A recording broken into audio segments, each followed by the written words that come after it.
Alhamdulillah. Thumma assalamualaikum warahmatullahi wabarakatuh. Alhamdulillahi ala ihsanih wa syukru lahu ala taufiqihi wa amtinanih. Ashhadu an la ilaha illallah wahdahu la syarika la ta'ziman li sya'nih. Wa ashhadu anna Muhammadan abduhu wa rasuluhu da'in ila ridwanih. Sallallahu alaihi wa ala alihi wa ashabihi wa ikhwanih. Allahumma allimna ma yanfa'una wanfa'na bima 'allamtana wa zidna ilman wa amala. Allahumma la khaira illa khairuk wa la tayra illa tayruk wa la ilaha ghairuk.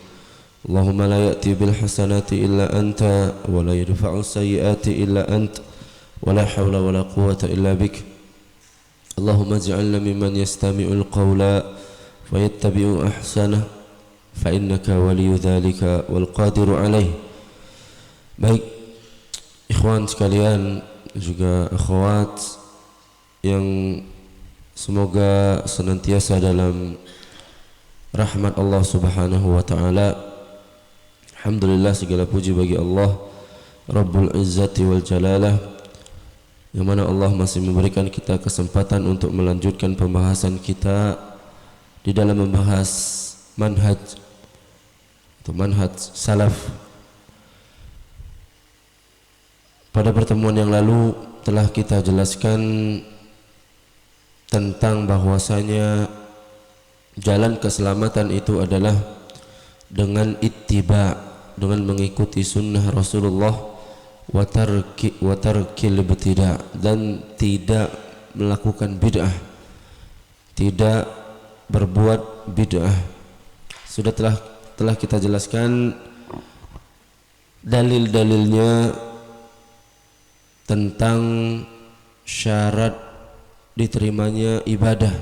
Itu harus ikhlas dan juga harus mutaba'ah, mengikuti apa yang diajarkan oleh Rasulullah sallallahu alaihi wasallam.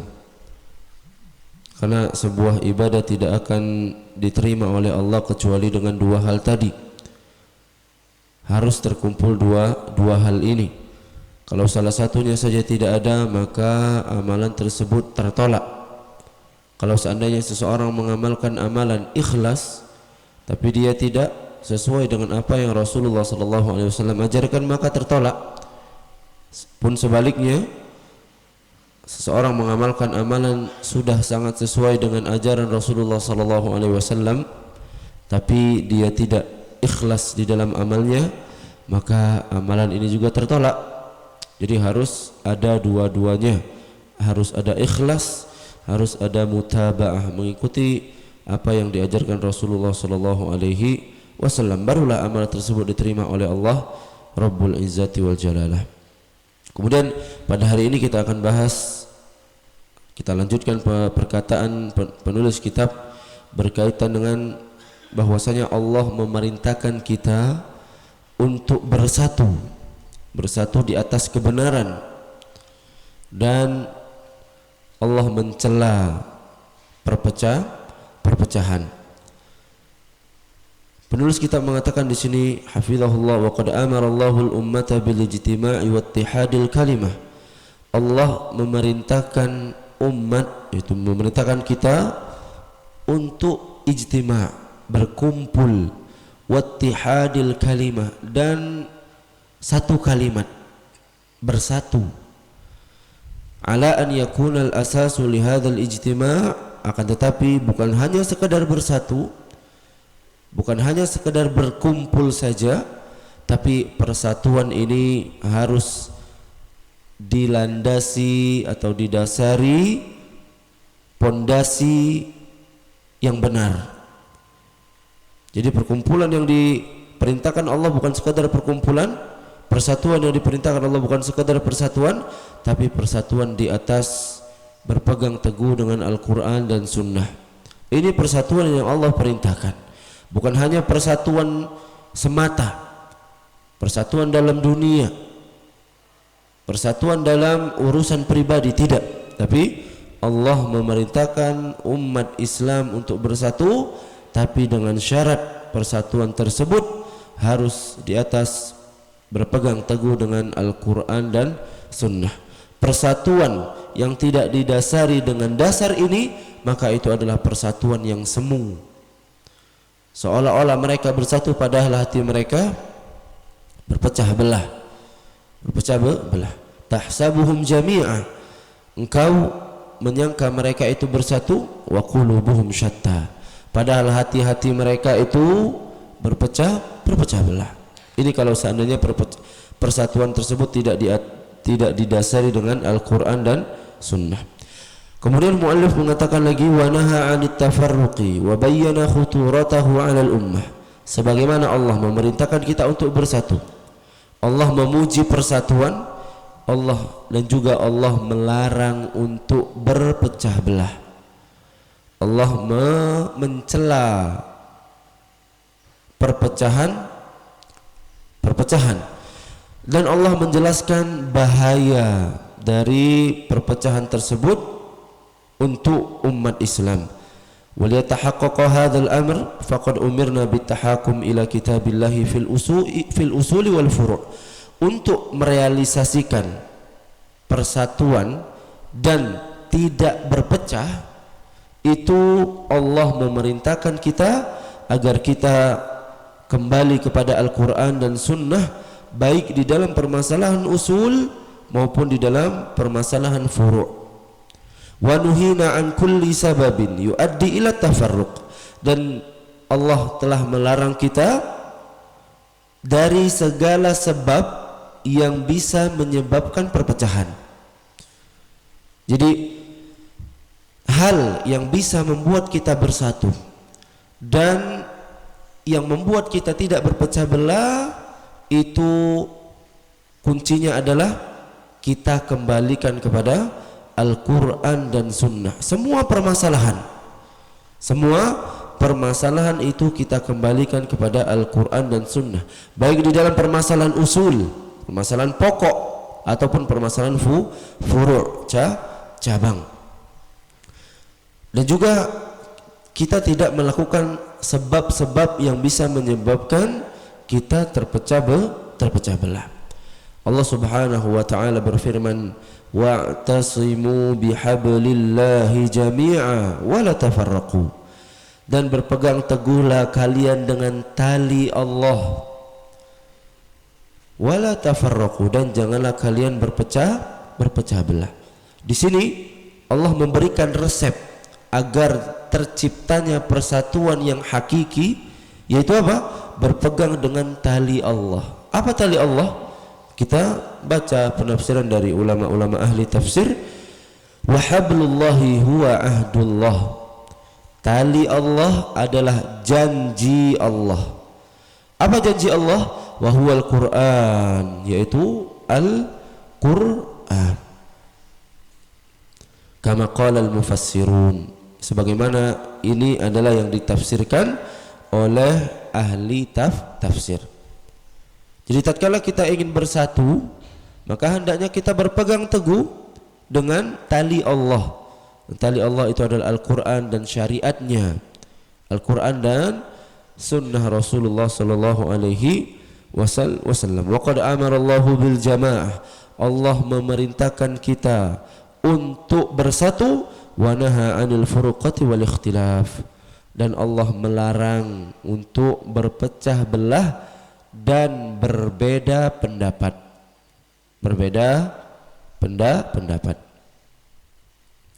Wa hadza syamilun li usulid dini wa furu'ihi adh-dhahirati wal batinah.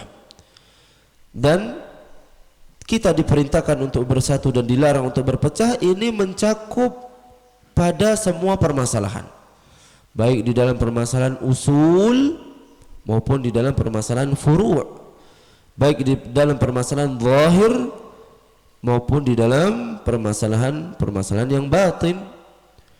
Wa inna ma jaa bihi Rasul sallallahu alaihi wasallam yata'ayyanu 'ala al-'ibadil akhdhu bihi wattiba'uhu, karena apa yang dibawa oleh Rasulullah sallallahu alaihi wasallam itu wajib bagi seorang hamba untuk mengambilnya dan mengikutinya.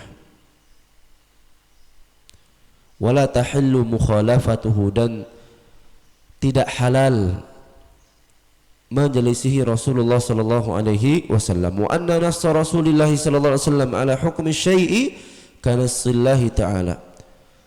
Dalil-dalil yang disebutkan oleh Rasulullah sallallahu alaihi wasallam tatkala beliau menghukumi sesuatu itu seperti nas dari Allah. Sama-sama datang dari asy-syari' yang mensyariatkan. Asy-syari' itu ada dua, Allah dan Rasulnya. Allah dan Rasulnya. Maka apa yang dihukumi oleh Rasulullah itu sama seperti apa yang dihukumi oleh Allah Subhanahu wa ta'ala. Maka kita wajib untuk mengambil apa yang dibawa oleh Rasulullah sallallahu alaihi wasallam. Ini manhaj yang benar, ini akidah yang benar, tidak seperti yang dikatakan oleh Al-Qur'aniyun. Apa Al-Qur'aniyun? Orang-orang pengingkar sunnah. Mereka mengatakan kami tidak mengambil sunnah, kami cukup mengambil Al-Quran. Mereka mengatakan bahwasanya sunnah itu banyak kemungkinan-kemungkinannya. Kemungkinan-kemungkinan bahwasanya itu adalah ucapan yang dibuat-buat oleh orang, bukan ucapan Rasulullah. Mereka ragu atas keabsahan dari hadis Nabi sallallahu alaihi wasallam. Oleh karena itulah mereka tolak hadis Nabi sallallahu alaihi wasallam, dan mereka katakan kami cuman berpegang teguh dengan Al-Qur'an. Maka ini adalah pendapat yang fatal. Karena kalau seandainya mereka mengatakan seperti ini, maka mereka tidak akan pernah bisa beramal. Karena yang dijelaskan di dalam Al-Quran secara detail itu sedikit. Bisa dihitung dengan jari permasalahan-permasalahan yang dijelaskan secara detail dalam Al-Quran. Bahkan di antara pembahasan atau materi yang detail disebutkan di dalam Al-Quran itu adalah pembahasan waris.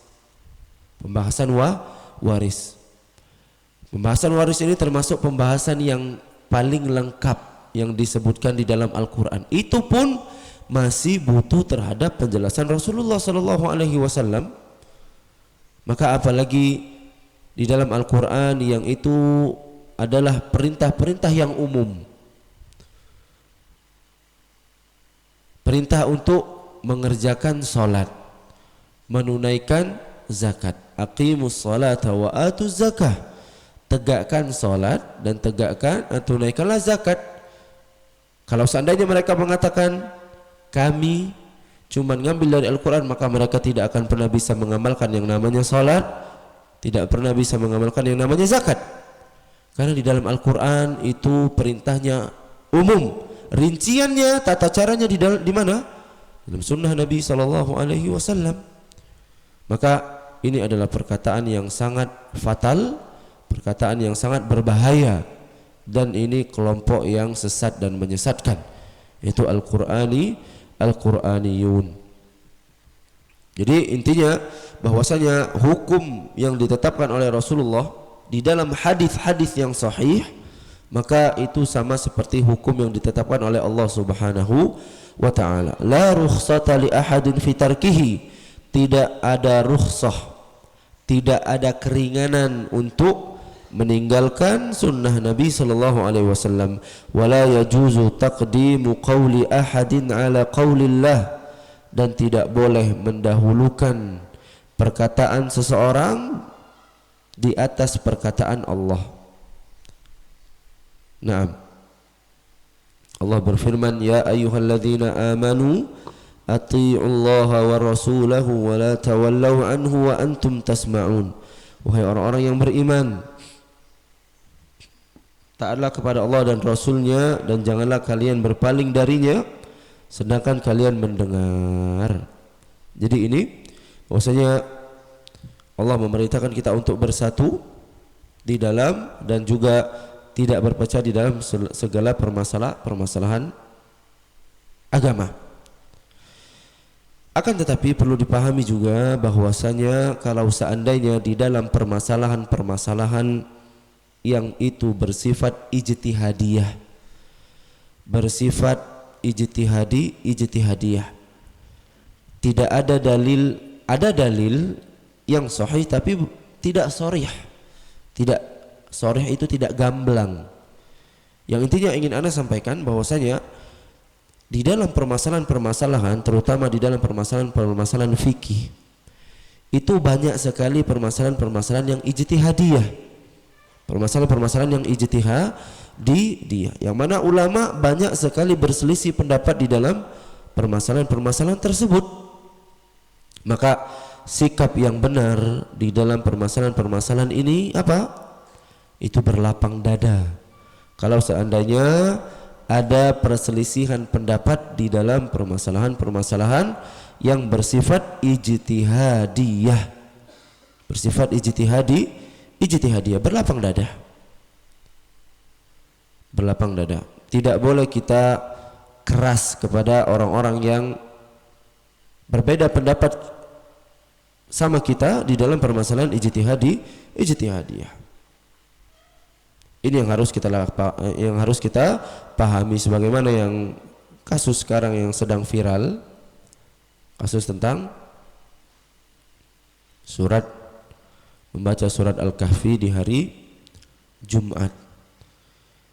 Heboh ketika Dewan Fatwa Al-Irsyad mengeluarkan fatwa bahwasanya membaca surat Al-Kahfi itu tidak disunnahkan untuk dibaca di hari Jumat karena hadis-hadisnya itu lemah. Netizen heboh. Heboh.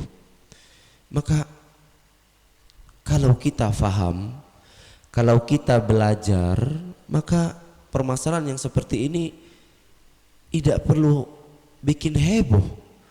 Tidak perlu bikin heboh. Permasalahan mensahihkan hadis atau melemahkan hadis, ini permasalahan ijtihadiyah. Bisa jadi seorang ulama menilai hadis ini sahih, bisa jadi ulama lain menilai hadis ini hadis yang dhaif, ijtihadiyah. Maka sikap kita adalah berlapang dada. Maka kita katakan, bagi yang mengatakan bahwasanya hadis yang mensyariatkan membaca surat Al-Kahfi di hari Jumat itu hadisnya hadis yang sahih, maka amalkan. Amalkan. Dan ini yang mensahihkan hadis ini banyak ulama. Memang ulama mereka mengatakan hadisnya dhaif, hadisnya dhaif, tapi kalau digabungkan bisa jadi hadis yang hasan. Kalau dilihat dari satu persatu hadisnya, maka hadis tersebut hadis yang dhaif.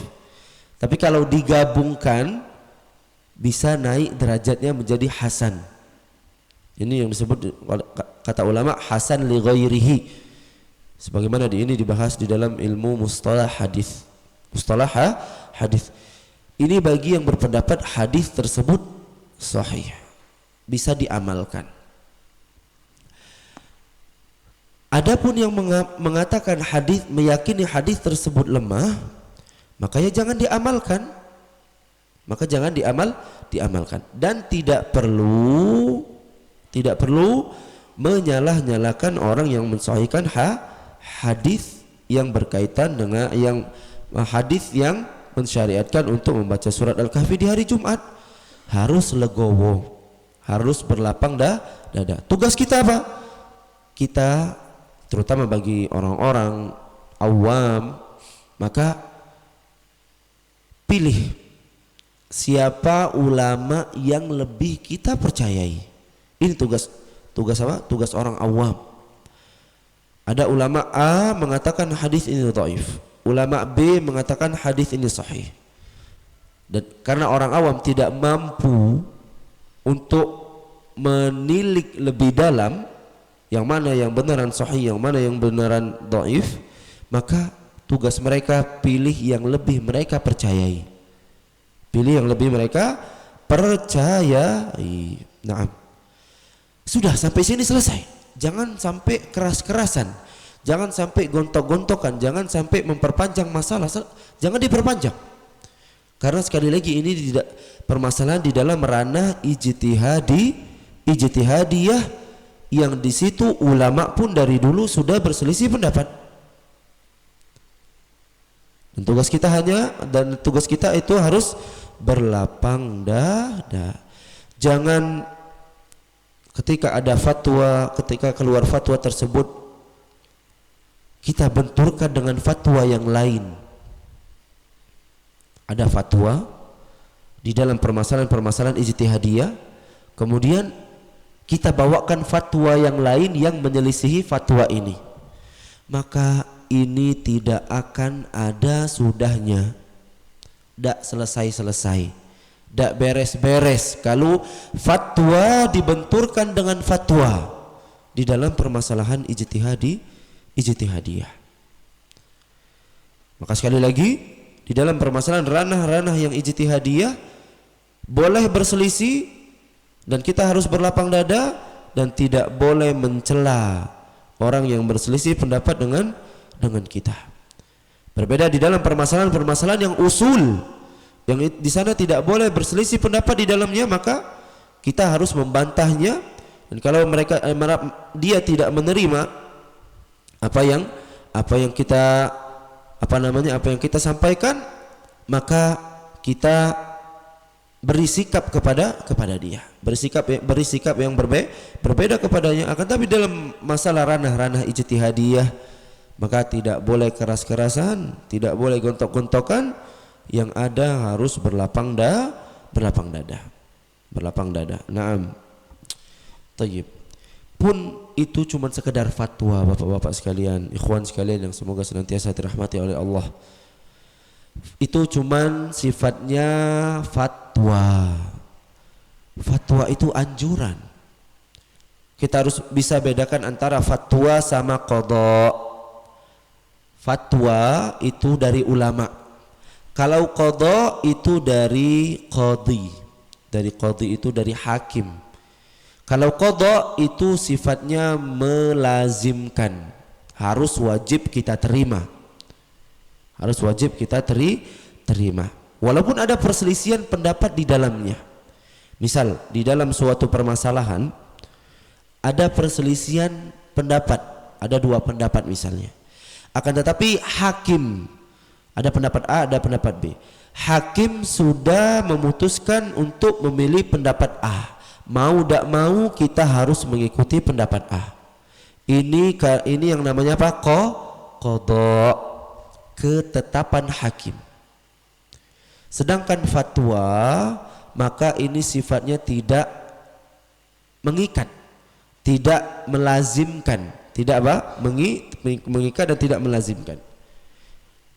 Ulama cuman memberikan saran, memberikan fatwa, ini jawaban yang benar. Dan ini tidak bisa kita paksa, tidak bisa dipaksa, berbeda dengan qadha. Wallahu taala a'lam bishawab. Jadi yang ini Anda sampaikan, sekali lagi Anda ulangi, di dalam permasalahan yang bersifat ranah ijtihadiyah, jangan sampai dijadikan permasalahan yang heboh, permasalahan yang yang mungkin bisa jadi bikin perselisihan. Jangan sampai. Wallahu taala a'lam bishawab. Bisa dipahami? Nah. Kemudian kita lanjutkan perkataan Syekh Abdus Salam As-Suhaimi, penulis kitab ini. Beliau mengatakan, wa qad amarana Allahu 'inda at-tanazu'i bir-raddi ila kitabih. Allah memerintahkan kita ketika ada perselisihan, kita kembalikan ke Al-Quran dan kembali kepada sunnah Rasulullah sallallahu alaihi wasallam. Sebagaimana Allah berfirman, ya ayyuhalladzina amanu athi'ullaha wa athi'ur rasul wa ulil amri minkum. Wahai orang-orang yang beriman, taatilah Allah dan taatilah Rasul dan pemimpin kalian. Di sini kata ulama, bahwasanya Allah menggunakan kata-kata ati'u, taatilah Allah, dan juga ketika berbicara tentang Rasulullah Allah menggunakan juga kata-kata ati'u, taatilah, taatilah Allah dan taatilah Rasulnya. Ketika ulil amri Allah tidak menggunakan kata-kata ati'u, tidak ada. Maka kata ulama di sini menunjukkan bahwasanya taat kepada ulil amri, taat kepada pemimpin itu kalau seandainya pemimpin tersebut tidak memerintahkan kepada maksiat, harus sesuai dengan apa yang Allah dan Rasulnya syariatkan. Kalau seandainya menyelisihi atau memaksiati Allah dan Rasulnya, maka itu tidak ada kewajiban kita untuk mentaati orang, karena la ta'ata lil makhluq fi ma'siyatil khaliq, tidak ada ketaatan kepada makhluk di dalam memaksiati Allah Subhanahu wa taala. Fa in tanaza'tum fi syai'in farudduhu ila Allahi war Rasul, kalau kalian berselisih di dalam suatu permasalahan maka kembalikanlah kepada Allah dan Rasulnya. In kuntum tu'minuna billahi wal yaumil akhir, kalau seandainya kalian beriman kepada Allah dan kepada hari akhir. Dzalika khairu wa ahsanu ta'wila, itulah sebaik-baik penjelasan, itulah sebaik-baik penafsiran. Ibnu Katsir rahimahullah ketika menafsirkan ayat ini beliau mengatakan ati'ullah fattabi'u kitabahu, maksudnya mentaati Allah adalah ikutilah kitabnya, ikutilah Al-Quran. Maksud dari wa ati'ur rasul, taatilah Rasulullah, ay khudu sunnatahu, ambillah sunnahnya. Wa ulil amri minkum, dan pemimpin kalian, ay fima amarukum bihi min ta'atillah, yaitu kalau seandainya mereka pemimpin memerintahkan kalian di dalam ketaatan kepada Allah, la fi ma'siyatillah, bukan di dalam memaksiati Allah. Fa innahu la ta'ata li makhluqin fi ma'siyatil khaliq, kata Ibnu Katsir, karena tidak ada ketaatan kepada makhluk di dalam memaksiati Khaliq, itu Allah Subhanahu wa ta'ala. Begitu juga dalam hadis yang dalam ayat yang lain Allah mengatakan wa makhtalaftum fihi min syai'in fa hukmuhu ila Allah, apa-apa yang kalian perselisihkan di dalam sebuah permasalahan maka hukumnya kembalikan kepada Allah, hukumnya kembalikan kepada Allah. Fama hakama fihi alkitab was sunnah wa syahida lahu bis sihhati fa huwa al-haq, fama dza ba'da al-haqqi illa ad-dhalal, apa yang dihukumi oleh Al-Quran dan Sunnah, dan kalau seandainya Al-Quran dan Sunnah telah mengatakan bahwasanya itu adalah sesuatu yang sahih, maka itu adalah kebenaran. Kebenaran adalah apa yang disebutkan bahwasanya di dalam dalil itu adalah kebenaran, maka itu adalah kebenaran. Kalau seandainya Al-Quran dan Sunnah mengatakan itu adalah kebenaran, maka itu adalah kebenaran. Kalau Al-Quran dan Sunnah mengatakan itu bukan kebenaran, maka itu adalah bukan kebenaran. Bukan seperti orang yang mengatakan kebenaran itu mutlak, kebenaran itu relatif. Kebenaran itu relatif menurut orang-orang liberal. Menurut kalian itu benar, menurut orang lain belum tentu benar.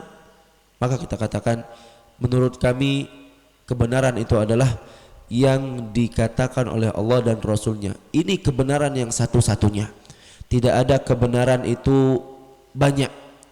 Di antara hal yang harus kita pahami bahwasanya al-haqqu wahid, kebenaran itu hanya satu. Kebenaran itu hanya satu. Jangan sampai kita termakan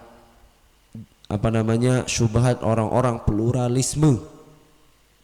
Orang-orang pluralisme yang mengatakan bahwasanya semua agama itu mengajarkan kebaikan, semua agama itu benar. Maka kita katakan agama yang benar itu cuman agama Islam. Dan ini yang Allah Subhanahu wa taala katakan.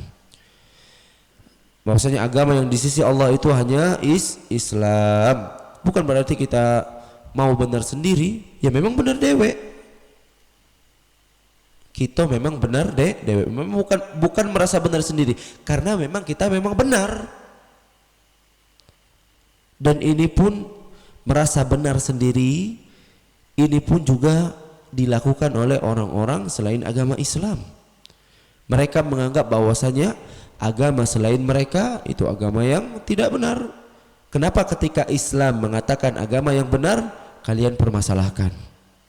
Ketika agama lain mengatakan agama mereka yang benar, kalian tidak permasalahkan?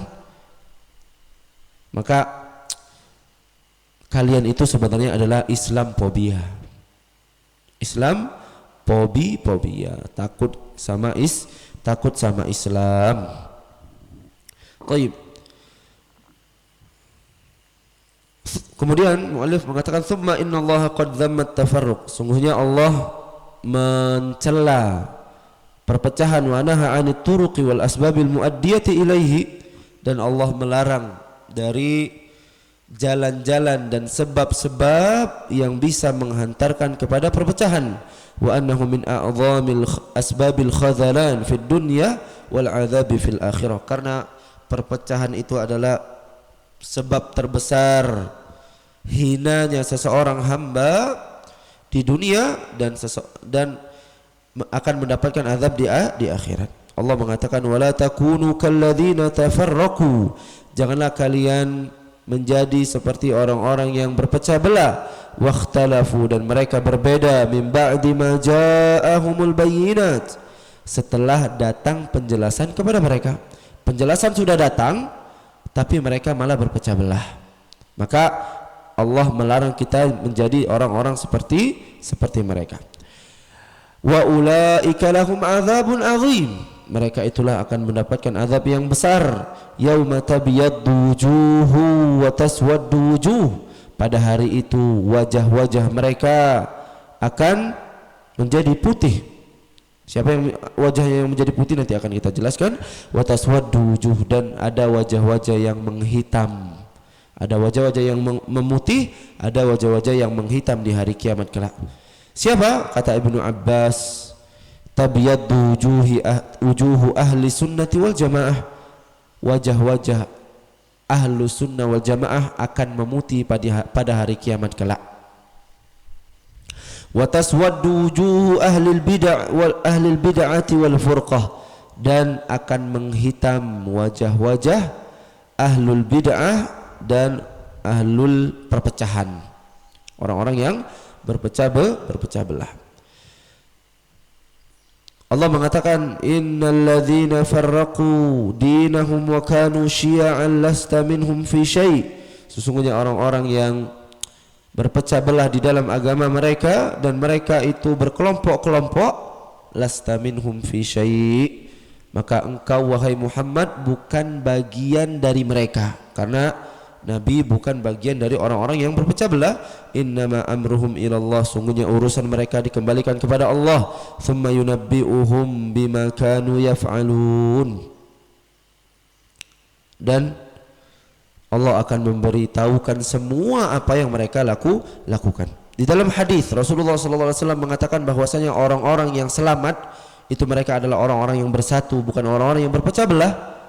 Rasulullah mengatakan ala inna man kana qablakum min ahlil kitab, ketahuilah bahwasanya orang-orang sebelum kalian dari kalangan ahlul kitab iftaraku ala 72 millah, mereka berpecah belah menjadi 72 golongan, 72 aliran, 72 agama. Wa inna hadhil ummah sataftariqu ala 73 millah, dan sungguhnya umat ini akan terpecah menjadi 73 golongan. Isnatani wa sab'una finnar, 72 di neraka. Maksudnya apa? Terancam masuk neraka. Wa wahidatun fil jannah, dan satu akan masuk surga. Siapa yang satu ini? Kata Rasulullah SAW, wahiyal jamaah. Mereka itu adalah al-jamaah. Al-jamaah artinya apa? Sekelompok yang bersatu. Sekelompok yang bersatu. Maka di sini disebutkan bahwasanya Rasulullah mengatakan salah satu ciri kelompok yang Allah selamatkan, firqatun najiyah, mereka adalah orang-orang atau kelompok yang bersatu, yang tidak berpecah belah.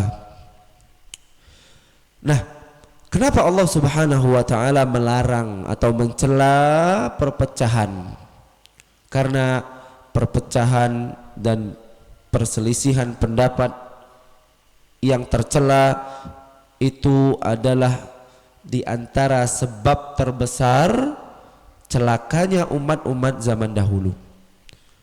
Umat-umat zaman dahulu di antara sebab binasanya mereka adalah karena berpecah belah.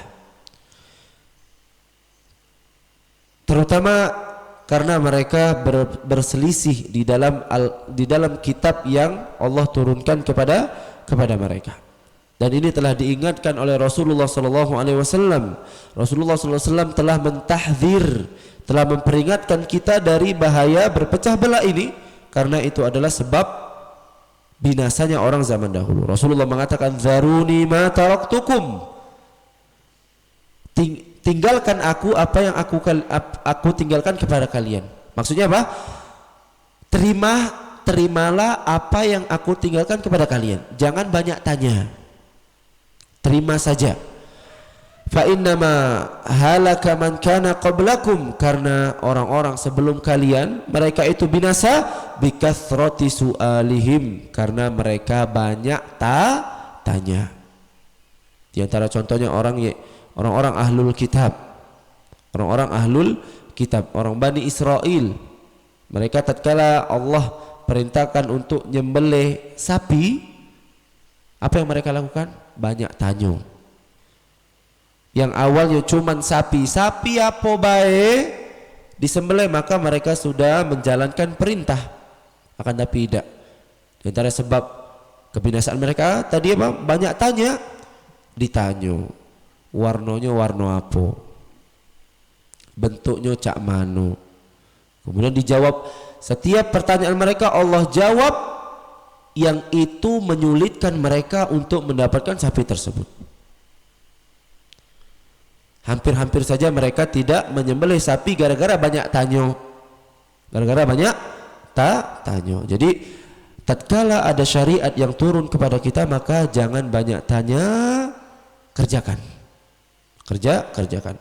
Ini juga sebagaimana yang disebutkan di dalam hadis bahwasanya ketika Rasulullah SAW mengatakan bahwasanya haji itu diwajibkan kepada kalian, ngomong kepada para sahabat, maka salah satu dari seorang sahabat mengatakan, "Akulla amin ya Rasulullah?" Apakah setiap tahun haji itu wajib wahai Rasulullah?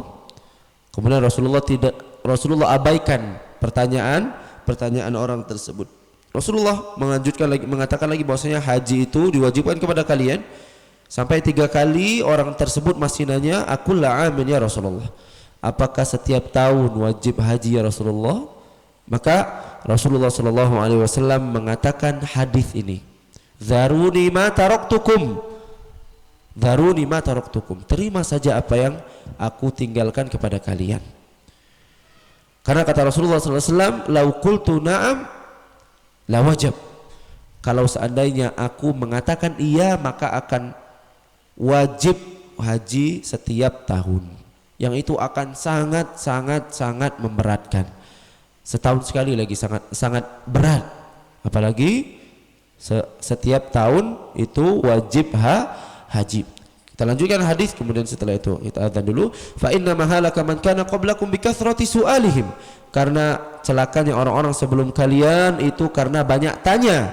Wakhtilafihim ala anbiya'ihim. Ini syahidnya, ini intinya, karena mereka menyelisihi para nabi-nabi mereka. Ini karena mereka berselisih, itulah mereka dibinasakan Allah. Fa idza nahaitukum an syai'in fajtanibuh. Kalau aku larang kalian, maka jauhi hal tersebut. Wa idza amartukum bi amrin fa'tu minhu mastata'tum. Maka dan juga tatkala aku memerintahkan kepada kalian suatu perintah, maka kerjakan semampu kalian. Di hadis ini ketika perintah, Rasulullah mengatakan kerjakan semampunya, tapi ketika larangan Rasulullah mengatakan jauhi semua larangan. Dak kate uzur. Tidak boleh tidak, Rasulullah tidak mengatakan jauhi larangan semampu kalian, tidak. Tapi Rasulullah mengatakan jauhi larangan. Semua larangan baik yang sedikit maupun yang banyak itu tetap diharamkan. Perintah Rasulullah mengatakan lakukan semampunya. Wallahu taala alam bisawab. Tafadhal, azan dulu.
Baik, kita lanjutkan. Alhamdulillah wassalatu wassalamu ala Rasulillah wa ala alihi wa ashabihi wa mawalah wa la hawla wa la quwata illa billah. Kita lanjutkan. Jadi sebelumnya bahwasanya di antara sebab terbesar binasanya umat-umat terdahulu karena mereka banyak berselisih. Kemudian muallif mengatakan wa inna tariqal khalasi minal furqati wal ikhtilaf, dan jalan keselamatan atau jalan agar kita selamat atau terbebas dari perpecahan dan perselisihan apa? Huwa bittiba'i tariqil firqatin najiyatil mansurah wa hiyal jamaah. Caranya mengikuti jalannya orang-orang yang sudah selamat, golongan-golongan yang ditolong oleh Allah Subhanahu wa taala, yaitu al-jamaah. Mereka adalah al-jamaah. Wa humul ladzina yasiruna ala wifqi manhajin Nabi sallallahu alaihi wasallam wa ashabihi. Jamaah adalah mereka yang berjalan di atas manhaj atau metodenya Nabi sallallahu alaihi wasallam dan para sahabat di dalam beragama. La ya'diluna an dzalik. Mereka tidak berpaling dari manhaj tersebut atau metode tersebut. Inna tariqal khalas huwa ittiba'us salafis salih. Dan sesungguhnya jalan keselamatan adalah dengan mengikuti salafus salih qaulan wa amalan wa i'tiqadan, di dalam perkataan maupun amalan maupun di dalam keyakinan akidah, wa adamu mukhalafatihim, dan tidak menyelisihi mereka, awisyuduz anhum, atau nyeleneh dari mereka. Ini jalan keselamatan, mengikuti salafus salih. Allah berfirman, wa may yushaqiqir rasul, siapa yang durhaka kepada Rasul, min ba'di ma tabayyana lahul huda, setelah datang kepadanya penjelasan, wa yattabi' ghaira sabilil mu'minin, dan dia mengikuti jalannya selain jalan kaum mukminin, nuwallihi ma tawalla, maka kami akan biarkan mereka semakin menyimpang, wa nuslihi jahannam, dan kami akan masukkan dia ke dalam neraka jahannam ketika di akhirat kelak, wasa'at masira, dan itu adalah seburuk-buruk tempat kembali. Di sini Allah mengatakan, wa yattabi' ghaira sabilil mu'minin, orang-orang yang mengikuti jalan selain jalannya kaum mukminin, maka Allah akan ancam dengan neraka. Allah akan ancam kesengsaraan di dunia. Dan maksud mukminin, orang-orang beriman di sini siapa? Para sahabat Nabi sallallahu alaihi wasallam. Karena ketika ayat ini turun, tidak ada kaum mukminin kecuali sahabat Nabi sallallahu alaihi wasallam. Oleh karena Imam Syafi'i rahimahullah menjadikan ayat ini sebagai dalil ijma'. Dalil bahwasanya kesepakatan sahabat, kesepakatan ulama itu adalah sebuah dalil di dalam agama Islam. Semua yang disepakati ulama tidak boleh diselisihi.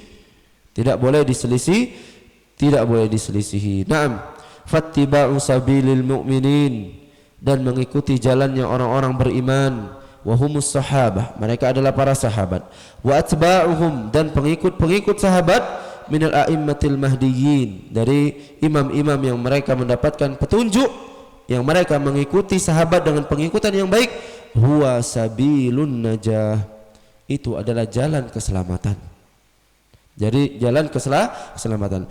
Dari pembahasan pada pekan yang kemarin dan pembahasan yang pekan ini, maka di sini disebutkan walittiba, mengikuti. Ittiba innama yakunu sahihan, ittiba itu menjadi sahih bi thalathati umur, dengan 3 hal, yang itu disimpulkan dari dalil-dalil yang telah kita bahas pada sebelum-sebelumnya. Apa ketiga hal tersebut? Yang pertama, al-i'tisamu bi kitabillahi wa sunnati rasulih sallallahu alaihi wasallam. Yang pertama adalah berpegang teguh dengan Al-Quran dan sunnah Rasulullah sallallahu alaihi wasallam. Yang kedua, adamut tafarruqi wal ikhtilafi fil kitab wa sunnah, tidak berpecah belah dan tidak berselisih di dalam Al-Quran dan sunnah. Kemudian yang ketiga, ayyakuna ittiba'ul kitabi was sunnati muqayyadan bifahmi salafis salih la bifahmi ghairihim. Hal yang ketiga yang ini yang membuat ittiba' menjadi sahih, yaitu kita mengikuti atau ittiba' kepada Al-Quran dan sunnah harus diikat dengan pemahaman salafus salih, bukan dengan pemahaman selain mereka. Jadi dengan ketiga hal ini ittiba menjadi benar. Ittiba yang benar itu kalau seandainya terkumpul tiga hal ini. Kita ulangi. Yang pertama, berpegang teguh dengan Al-Quran dan Sunnah. Kemudian yang kedua, tidak berpecah dan tidak berselisih di dalam Al-Quran dan Sunnah. Dan yang ketiga, mengikuti atau ittiba Al-Quran dan Sunnah itu harus sesuai dengan pemahaman salafus salih, para sahabat, tabi'in dan tabi'ut tabi'in, dan imam-imam setelah mereka yang mengikuti para sahabat dengan baik, bukan dengan pemahaman selain mereka. Naam. Hadza wa inna min lawazimil ittiba'. Dan ini kemudian di antara konsekuensi ittiba', konsekuensi dari ittiba' yaitu apa? Tarkul ibtida'. Konsekuensi kita dari mengikuti Al-Quran dan Sunnah itu adalah meninggalkan ibtida', meninggalkan perbuatan-perbuatan bid'ah di dalam agama Allah. Waqad taqaddama jumlatun minan nususi syar'iyyati allati ta'muru bil ittiba' wa tuhadziru minal ibtida'. Dan banyak sekali dalil-dalil yang telah disebutkan dari syariat yang memerintahkan kita untuk ittiba' dan melarang kita untuk berbuat bid'ah. Waqad basyara an-nabiy sallallahu alaihi wasallam al-mutamassikina bi sunnatihi. Nabi telah memberikan kabar gembira bagi orang-orang yang berpegang teguh dengan sunnahnya, bi a'zama basyaratin, dengan kabar gembira yang sangat besar, wa akbari maqsidin yatlubuhu kullu mu'min, yang mana kabar gembira tersebut adalah tujuan yang semua kaum mukminin mencarinya. Wa yas'a ila tahqiqihi man kana fi qalbihi adna maskatin min iman. Dan semua orang pasti akan berusaha untuk mencapai tujuan tersebut, walaupun hanya ada sedikit keimanan di dalam hatinya. Setiap orang yang memiliki keimanan walaupun sedikit pasti akan ingin untuk meraih tujuan ini. Apa? Yaitu al-fauzu bil jannah, mendapat kesuksesan masuk ke dalam surga, wan najatu minan nar, dan selamat dari api neraka. Rasulullah SAW mengatakan bahwasanya untuk masuk ke dalam surga dan selamat dari neraka itu kuncinya mengikuti Rasulullah dan tidak berbuat bid'ah. Dalilnya apa? Rasulullah mengatakan, kullu ummati yadkhulunal jannata illa man aba. Setiap umatku pasti akan masuk ke dalam surga, pasti, illa man aba, kecuali yang enggan. Qalu wa man ya'ba ya Rasulullah. Mereka bertanya, siapa yang enggan wahai Rasulullah? Karena menurut para sahabat tidak masuk akal ada orang yang enggan masuk ke dalam surga. Maka kata Rasulullah menjawab, man ata'ani dakhalal jannah. Siapa yang mentaatiku maka dia masuk ke dalam surga. Wa man asani faqad aba. Siapa yang memaksiatiku maka dia telah enggan masuk ke dalam surga. Naam.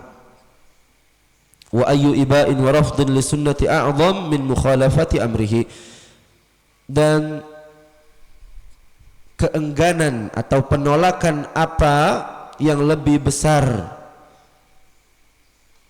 dari menolak sunnah Nabi SAW dibandingkan menyelisihi perintah Nabi SAW, yaitu dengan berbuat bid'ah di dalam agama. Kata Ubay ibn Ka'ab radhiyallahu anhu, alaikum bisabili wa sunnah, wajib bagi kalian untuk mengikuti jalan keselamatan, yaitu Al-Quran dan juga sunnah. Fa innahu laisa min abdin, karena tidaklah seorang hamba ala sabilin wa sunnatin, yang dia berada di atas Al-Quran dan sunnah, zakarar rahman, yang dia ketika itu dia berzikir kepada Allah, fafadat ainahu, ya, kemudian ketika dia berzikir air matanya menetes, min khasyatillah, karena takut kepada Allah, fatamassahun naru abadan, orang-orang tersebut mereka tidak akan disentuh api neraka selamanya. Wa inna iqtisadan fi sabilin wa sunnatin, sederhana di dalam mengikuti Al-Quran dan sunnah, khairun, lebih baik daripada min ijtihadin fi khilafin wa bid'ah, lebih baik daripada sungguh-sungguh di dalam khilaf, perselisihan atau bid'ah. orang sederhana cuman melakukan sholat 2 rakaat tapi itu memang disunnahkan Rasulullah, itu lebih baik, jauh lebih baik dibandingkan orang yang melakukan sholat 1000 rakaat akan tetapi sholat itu tidak diajarkan sama sekali oleh Rasulullah sallallahu alaihi wasallam. Wa inna man ta'ammala nususul kitabi wa sunnah, siapa yang memperhatikan nas-nas Al-Quran dan Sunnah, wajada annal bid'ah fid dini muharramah, maka dia akan mendapati bahwasanya bid'ah semuanya itu diharamkan, semua bid'ah, wa mardudatun ala ashabiha, dan itu tertolak min ghairi farqin, tanpa dibedakan antara bid'ah dengan bid'ah yang lain. Wa in kanat tatafawatu darajatut tahrim bihasabi nau'iyatil bid'ah, walaupun memang derajat kebid'ahan itu bertingkat-tingkat, ada bid'ah yang membuat orang menjadi fasik, ada bid'ah, bahkan ada bid'ah yang membuat orang menjadi kufur, akan tetapi semuanya sama, tidak ada bid'ah yang baik, tidak ada bid'ah yang baik, semua bid'ah itu diharamkan. Rasulullah mengatakan iyyakum wa muhdatsatil umur, hati-hatilah kalian terhadap perkara-perkara yang diada-adakan. Fa inna kulla muhdatsatin bid'ah, karena setiap yang diadakan itu adalah bid'ah. Wa kullu bid'atin dhalalah, dan setiap bid'ah sesat. Di sini ada kata-kata kulla. Kulla itu menunjukkan umum semua bid'ah. Semua bid'ah, semua perkara yang diadakan itu adalah kesesatan. Ingat, bid'ah adalah perkara yang berkaitan dengan agama, perkara agama yang seseorang itu menjadikan itu sebagai ibadah kepada Allah Subhanahu wa ta'ala. Maka sangat lucu kalau seandainya orang mengatakan, ya sudah kau tidak usah naik pesawat, ya sudah kau tidak usah naik motor, ya sudah kau tidak usah naik mobil, naik unta baik. Kalau galo-galonya bid'ah, ini wong buyan cak pinteran. Jadi ya itu perkara dunia, itu tidak masuk ke dalam definisi bid'ah secara syariat. Walaupun memang itu masuk ke dalam definisi bid'ah secara bahasa, tapi itu tidak masuk ke dalam definisi bid'ah secara syariat. Jadi sudah keluar dari sananya, perkara dunia sudah keluar dari definisi bid'ah secara syariat. Jangan dimasuk ke, jangan dicampur aduk ke, jangan campur baur.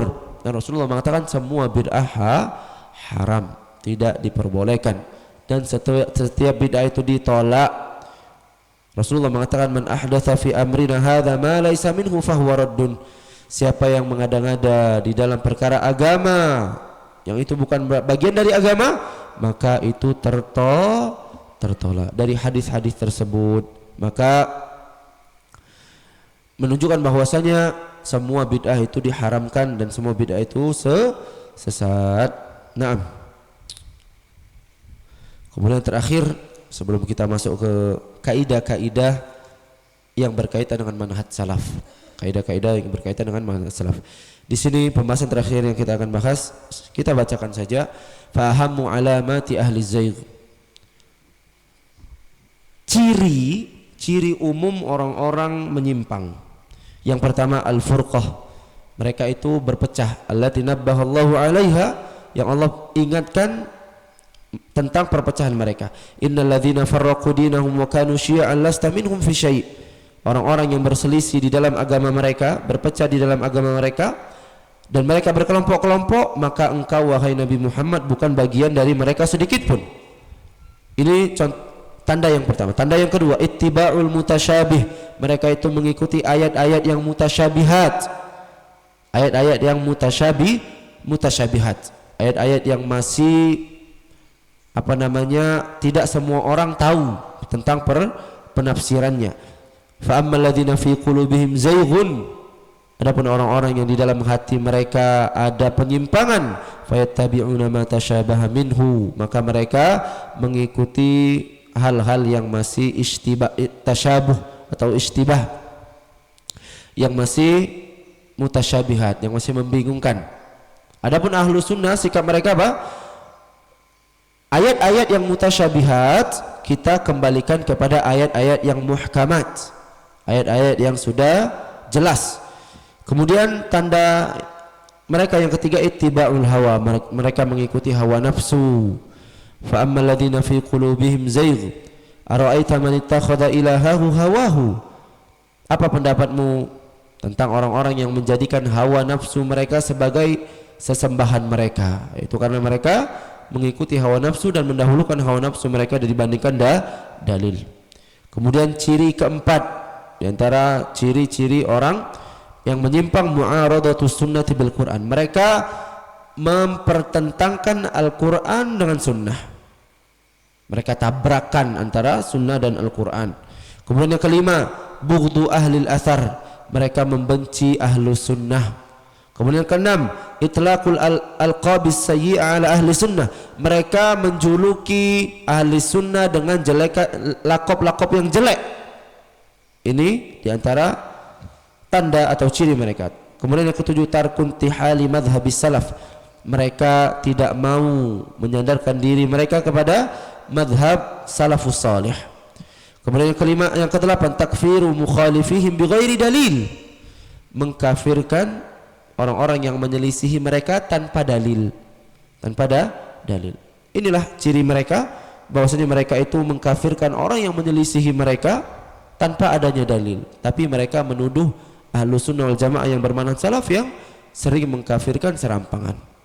Anda nasihatkan kepada antum, besok ada kajian dari seorang ulama yang sangat besar, ulama besar, Syekh Ibrahim Ar-Ruhaili hafizahullah ta'ala. Ada kajian di Masjid Al-Barakah Cilengsi, Bogor, tapi disiarkan live di YouTube. Judulnya kaidah-kaidah dalam takfir, kaidah-kaidah di dalam mengkafirkan. Sangat-sangat bagus kajiannya, karena ini adalah seorang ulama besar. Maka ana wasiatkan kepada antum untuk menyaksikan. Jangan lupa untuk menyaksikan kajian beliau besok, diterjemahkan oleh Ustadz Abdullah Taslim hafizahullah ta'ala. Dan juga kajian berikutnya Syekh satunya, yaitu Syekh Abdul Malik Ar-Ramdhani, ulama dari Aljazair. Pembahasannya sangat penting juga tentang sikap ahlus sunnah terhadap pemimpin. Ini juga pembahasan yang sangat penting, maka ana wasiatkan juga kepada antum untuk mendengarkannya. Pagi sampai siang itu Syekh Ibrahim Ar-Ruhaili, kemudian siang sampai jam 3 itu kajian Syekh Abdul Malik Ar-Ramdhani. Biar kita tahu bagaimana kaidah-kaidah dalam mengkafirkan, dan juga bagaimana sikap ahlus sunnah terhadap pemimpin. Sikap ahlus sunnah terhadap pemimpin. Kemudian yang terakhir, di antara ciri orang-orang menyimpang adalah al-ijmalu fi mawadhi' tahtaju ila tafsilin wa bayan. Mereka sengaja memahami dalil secara umum, padahal dalil umum tersebut butuh terhadap penjelasan. Mereka sengaja untuk ijmal. Ijmal itu mereka sengaja memahaminya secara umum, padahal dalil tersebut butuh terhadap penjelasan secara rinci. Wal qiyas ala ma la yasihul qiyasu alaih, dan mereka mengkiaskan sesuatu tapi kiasnya tidak benar. Kias itu analogi. Analoginya tidak benar. Kata Imam Ahmad, aktsaru ma yukhti'un nas min jihati ta'wil wal qiyas. Kebanyakan manusia itu tersalah di dalam ta'wil. Ta'wil di sini maksudnya apa? Memahami makna tidak sesuai dengan makna sebenarnya, dan juga qiyas. Maksud di sini qiyas adalah qiyas yang batil, qiyas yang tidak benar. Wallahu taala alam bisawab. Ini yang bisa Anda sampaikan, agak ngebut dikit, agak banyak pembahasan yang kita bahas pada malam ini. Insyaallah pada pertemuan berikutnya, pertemuan pekan depan, kita akan membahas sebagian kaidah-kaidah di dalam manhaj salaf. Kaidah-kaidah dalam manhaj salaf. Wallahu taala alam bisawab. Ada yang ditanyakan? Tidak ada? Kalau tidak ada, kita tutup dengan doa kafaratul majlis. Subhanakallahumma wa bihamdik, asyhadu an la ilaha illa anta, astaghfiruka wa atubu ilaik. Assalamualaikum warahmatullahi wabarakatuh.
استووا واعتدلوا.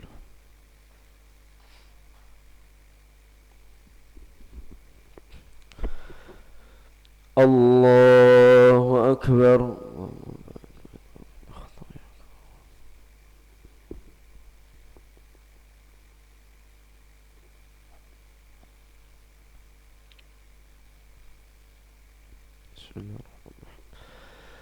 الحمد لله رب العالمين الرحمن الرحيم مالك يوم الدين إياك نعبد وإياك نستعين اهدنا الصراط المستقيم صراط الذين أنعمت عليهم غير المغضوب عليهم ولا الضالين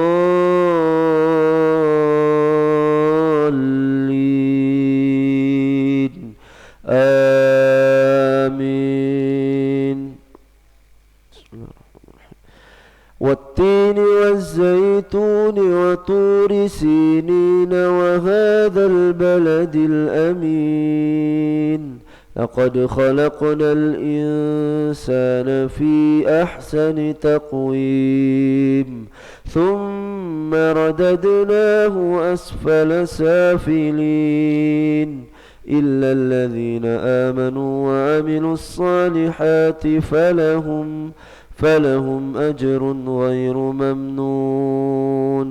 فما يكذبك بعد بالدين أليس الله بأحكم الحاكمين.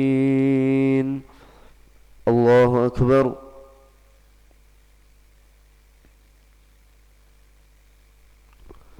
سمع الله لمن حمده.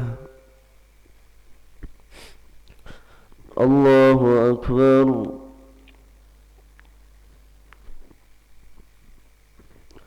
الله أكبر.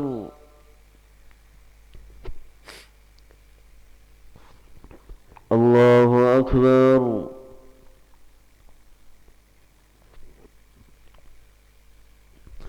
الله أكبر.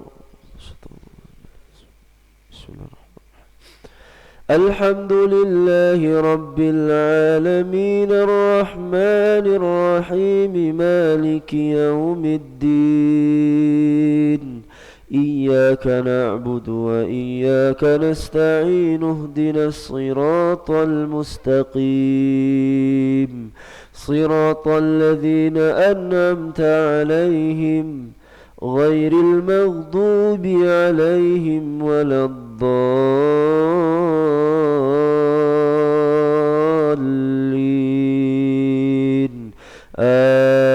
آمين.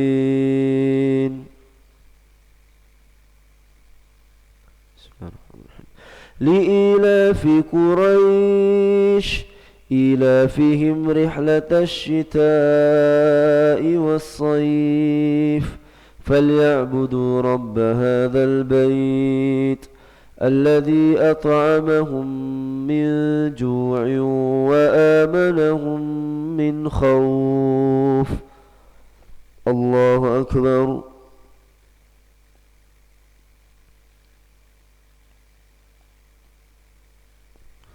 سمع الله لمن حمده.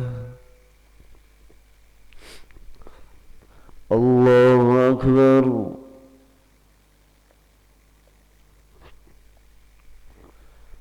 الله أكبر.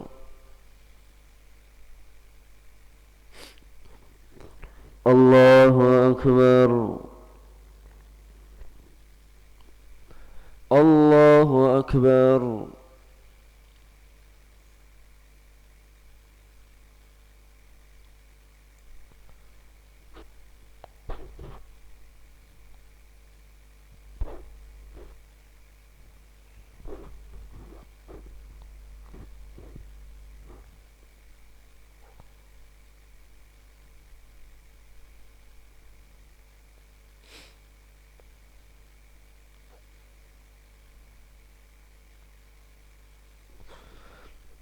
الله أكبر.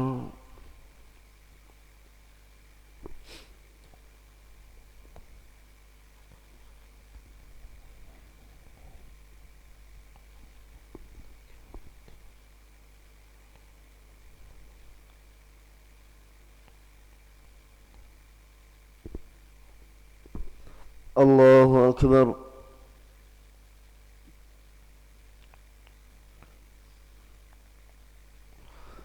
سمع الله لمن حمده. الله أكبر. الله أكبر.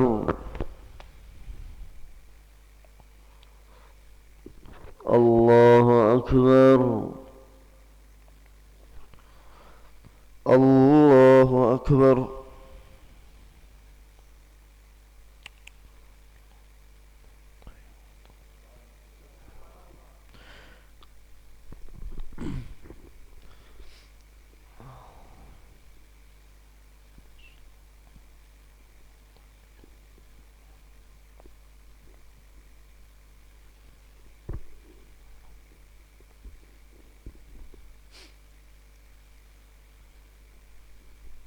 الله أكبر.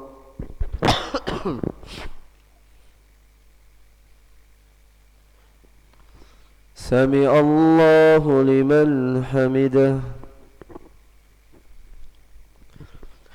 الله أكبر.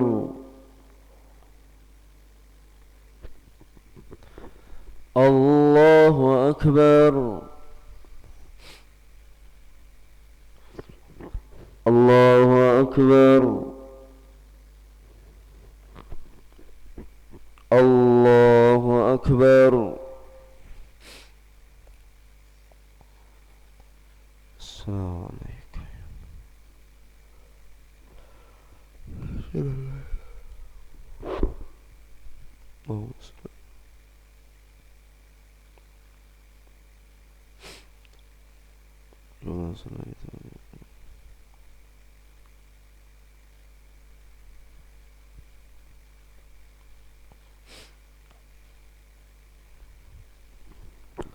الله أكبر.